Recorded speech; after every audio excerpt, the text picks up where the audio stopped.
Welcome to Mickey, Marvel, and More, Disney news, commentary, and opinion. From theme parks to Thanos and from Skywalker to Skyliner, my family and I will discuss it all. So let's go. Please stand clear of the doors. Por favor, manténganse alejado de las puertas. Hello, Mark here, and welcome to another episode of Mickey, Marvel, and More. Thank you so much for joining us again, or maybe joining us for the first time. And a special thanks for all the support and feedback we received on our milestone 10th episode. We are beyond grateful. But the only way to make it to the next milestone is to continue moving forward. And today we are moving forward with some breaking news. Well, as breaking as it can be for a bi-weekly podcast. In today's family chat, Laura and I are going to discuss the big news that came out of Disney last week about changes coming to Genie Plus. Or maybe we should call it FastPass Plus 2.0? Well, stick around for our family chat for the all new and improved details. But as always, before we get to that, how about some news from in and around the Disneyverse? Don't you get it? You see the hat? I am Mrs. Nesbit. Snap out of it, Buzz. Disney Pixar's Inside Out 2 is breaking records this summer. Not only is Inside Out 2 the highest grossing movie of 2024 so far, it's also the only one to have crossed the $1 billion mark. And the Disney Pixar sequel will be one of only 11 animated titles to have ever surpassed the $1 billion mark. Side note, 8 out of the 11 titles that broke that $1 billion glass ceiling, well, they belong to Walt Disney Animation Studios or Pixar. Inside Out 2 has also been a huge hit with the critics. It received an A from CinemaScore and a Rotten Tomatoes audience score of 96%. Hopefully, this Disney Pixar film will be the turning point for Disney animation moving forward. Maybe this will be the beginning of another Disney Renaissance. Be sure to stick with us here on Mickey, Marvel, and More because we'll keep you up to date with all of the latest Disney Pixar releases. That man is playing Galaga. Thought we wouldn't notice, but we did. Marvel Studios is heading back to Hall H at San Diego Comic-Con this year. So for those who may not know, Hall H at San Diego Comic-Con is the biggest venue at the whole con, and it usually plays host to all of the big panels, like Lucasfilm or DC, or in this case, Marvel. It's the panel where each production company announces all of their big plans for the next year and beyond. Usually a lot of the stars are there with the producers and directors, and sometimes they'll have special trailers or film clips of upcoming projects that you will have only been able to see if you were there at the con. So, after skipping last year, as a lot of production companies did because of the actors' strike, Marvel will be returning to Hall H this year. It remains to be seen what they're going to talk about because Marvel always waits till the last minute to let people know what's going on, and they also hold some surprises back. Hopefully, we'll get to see that Marvel is back on track after a few missteps with recent releases and TV shows. With any luck, Marvel will get a big shot in the arm with a Deadpool-sized syringe that week, with the only film that they have slated to come out this year, Deadpool and Wolverine. Whatever they announce at Hall H this year, Zach and I plan to break it down in one of our future family chats, so stay tuned. Jumbo, everyone, and welcome to Kilimanjaro Safaris. And finally, one of our favorite topics here on Mickey, Marvel, and More, new baby animals being born. The new births all happen to mamas that call Disney's Animal Kingdom Lodge their home. First up, on June 13th, a baby Hartman's Mountain zebra foal was welcomed into the world. Both mama and baby girl are doing well, and Disney hopes that the new foal will be out on the savannah as soon as she is able. And baby fever continues at the lodge, as a new baby eland was also born there. This is the first birth for her mother Cleo. They're both doing great. FYI, an eland is a kind of antelope found in East and Southern Africa. It's the second largest antelope in the whole world. But before she gets too big, she'll be joining her family on the savannah at Animal Kingdom Lodge. My family and I will be staying at the lodge this summer, so maybe we'll get a chance to take a peep at them. Don't worry though, we'll always keep you up to date with all the tiny animal news from the Disney parks here on Mickey, Marvel, and More. Do not pull down on the safety bar, please. I will lower it for you. Big changes this week by Disney regarding the Genie Plus and Lightning Lane system in Walt Disney World. To fully understand the significance of these changes, we need to bring in my wife Laura to discuss the history and past of these kind of systems in Walt Disney World. Laura? Happy to be here. All right, so what do you got for us regarding the past systems in Walt Disney World? Just to be clear, this is Disney's line skipping system. Get to the head of the line. Right. So systems have been in place for a while, and I'd like for you to go on a little time travel journey with me back to the past. So here we are in 1999. Everybody's worried about the coming Y2K crisis. Are your computers updated? And I brought a book to read with me on my Disney vacation. It's this new Harry Potter book. Everybody's talking about it. Wow. And Disney has announced something revolutionary this year, Fast Pass. No more waiting in lines. This Fast Pass system involves going to a kiosk, inserting your park ticket near the attraction that you want to ride. It spits out a paper ticket with a return window.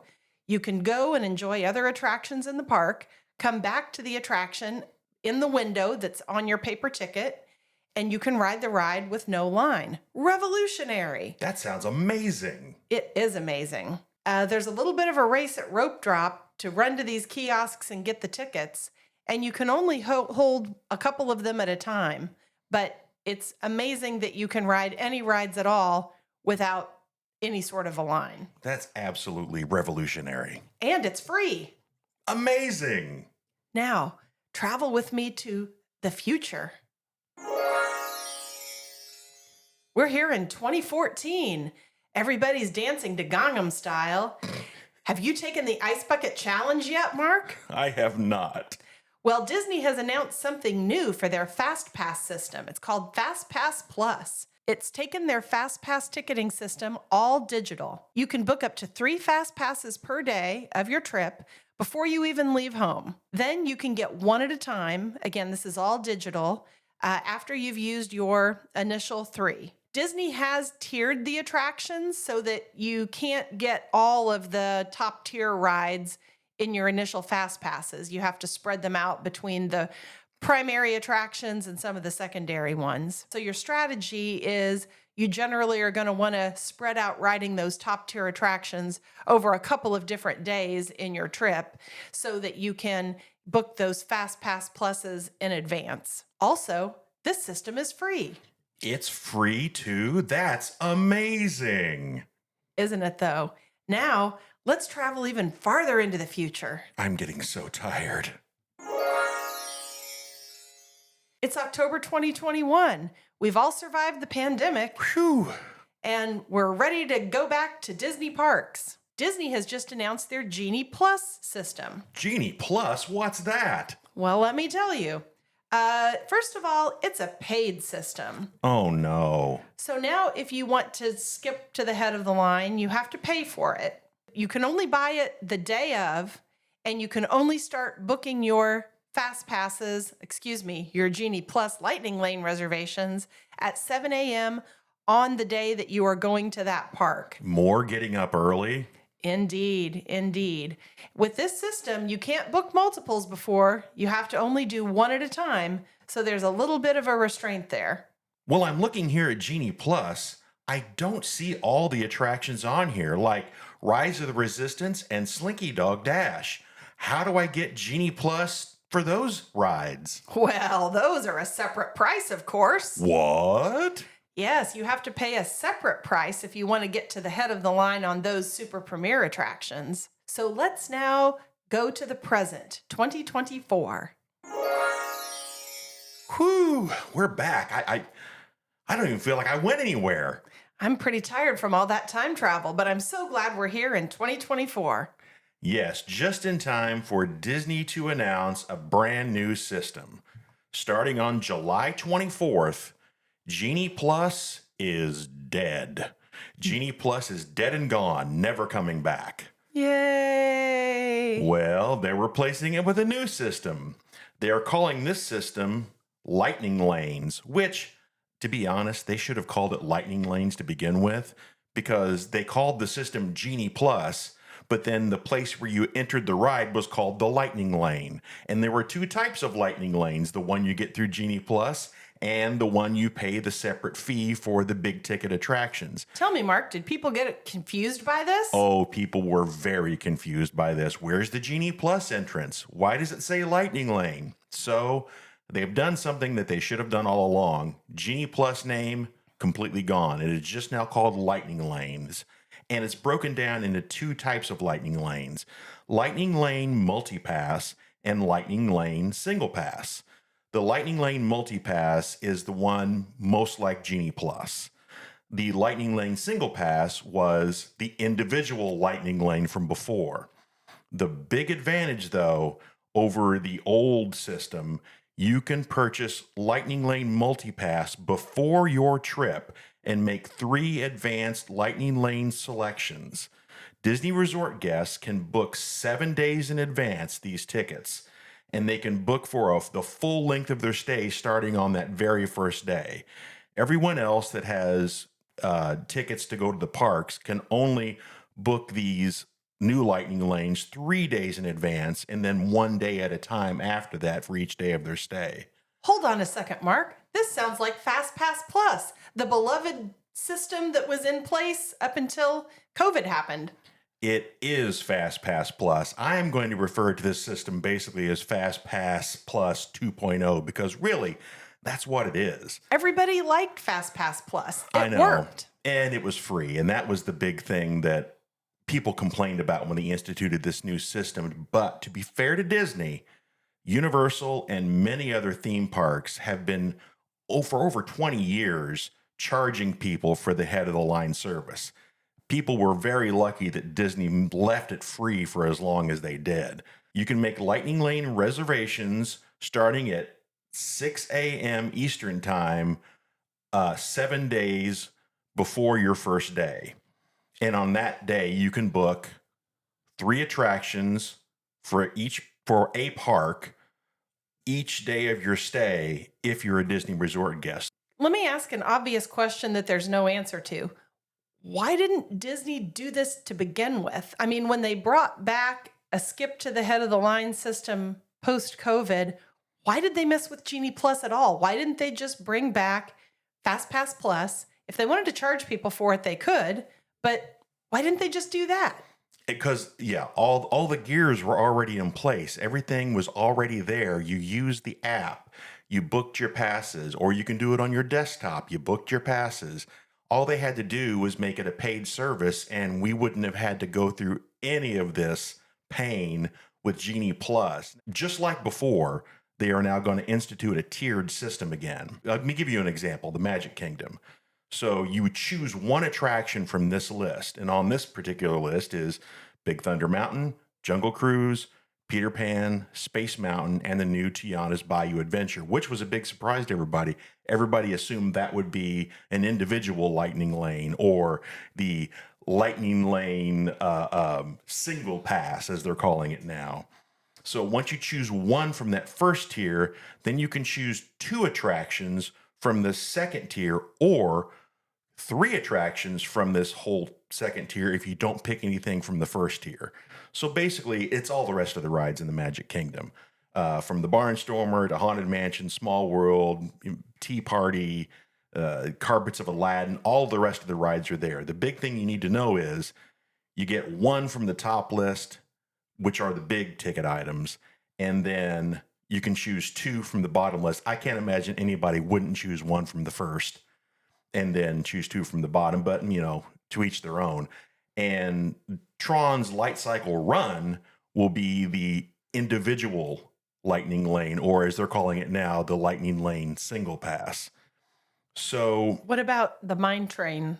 Mine Train, I believe the Mine Train is also part of that individual pass. So it's like that with all the parks. Epcot, Magic Kingdom, and Hollywood Studios all have a tiered system for booking those multi-pass Lightning Lanes. The only park that doesn't have a tiered system is Animal Kingdom. So you can book any 3 from the ones they have available. that includes all of their rides. Now, that might change probably whenever they build this new area that we assume is going to be this Encanto area, and we assume they're going to replace the dinosaur ride with Indiana Jones. But that'll be announced at D23. And when that happens, we're going to break it down here on the show and talk about all the announcements. But for today, we're going to continue talking about this. So both of these options, meaning the Lightning Lane Multipass and the Lightning Lane individual pass, will be subject to surge pricing throughout the year. So they've not announced yet exactly what the pricing is going to be for this new system, but people assume it's going to be on par with the prices they're charging now for these things. And so depending on what time of the year you go, it's going to be more expensive to buy the multi-pass and more expensive to buy the individuals. And sometimes of the year, the slower parts of the year, like maybe in February, those prices will be cheaper. Let me ask you a question. Sure. With Genie Plus, as if the system wasn't complicated enough, you also had to make a decision because you had to buy it per park, Right. or you had to make a decision to buy a multi-park Genie Right. Plus, where you could use it in different parks on the same day. Even that, though, was a little bit frustrating because you had to use it first in the park where you had a reservation Right. before it would let you book anything at a different park. How does this new system work with park hopping? Well, it looks to be, according to everything that I have read, the park hopping, if you buy the multi-pass, is already baked in.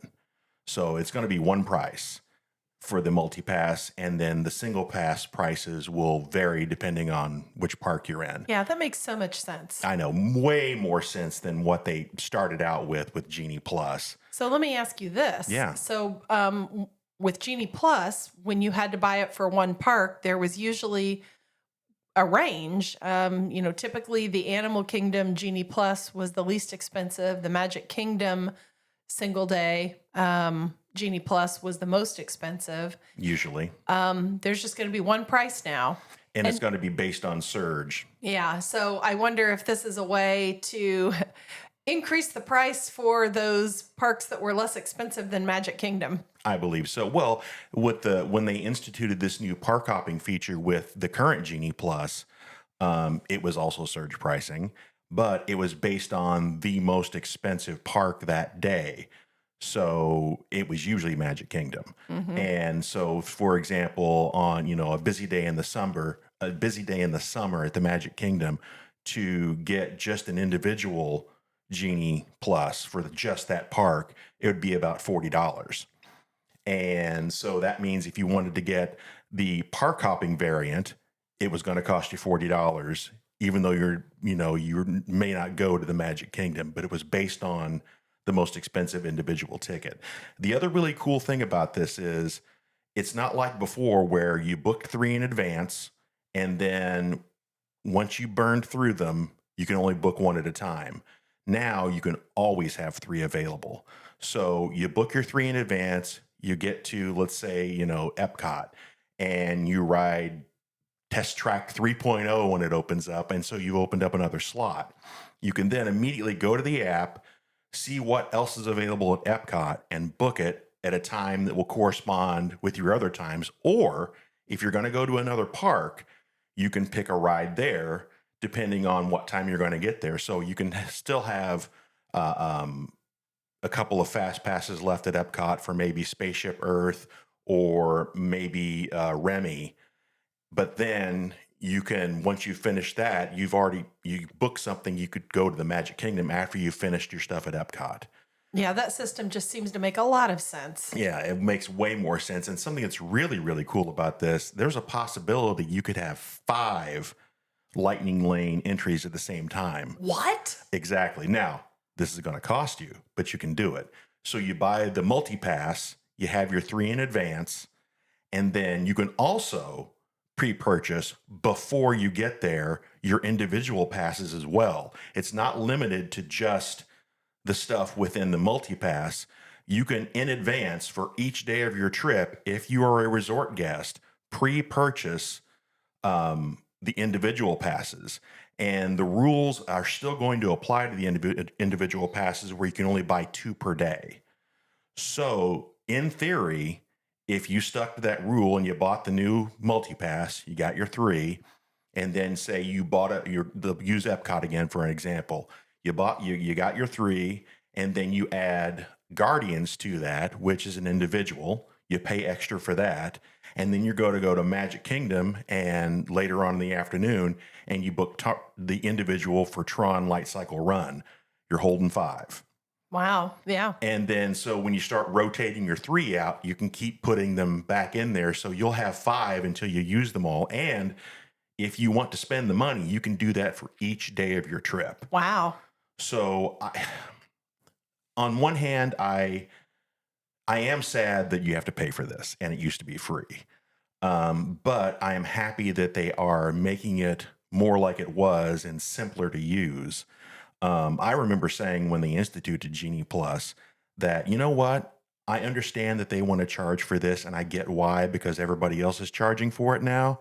If you would have just left FastPass Plus the way it was and flipped the switch to pay for it, I would have paid for it without getting as upset as I did with the confusion with Genie Plus. Right. I don't know. And it'll remain to be seen if we as a family decide to do it every day.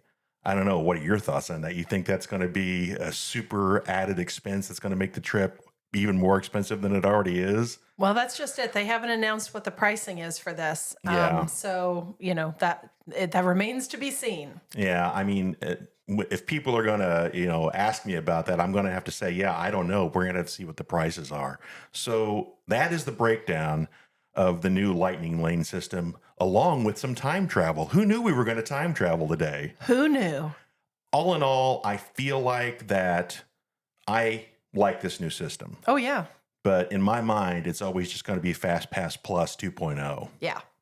All right. Well, thanks for being here today and helping us out with our time travel and discussing all these matters. No, that was fun. I'd like to time travel again sometime with you. Maybe we will. Maybe we'll go back to when they have paper tickets in Walt Disney World, where you had to buy your e-ticket to go ride Space Mountain. Maybe not. We'll see you next time. See you real soon.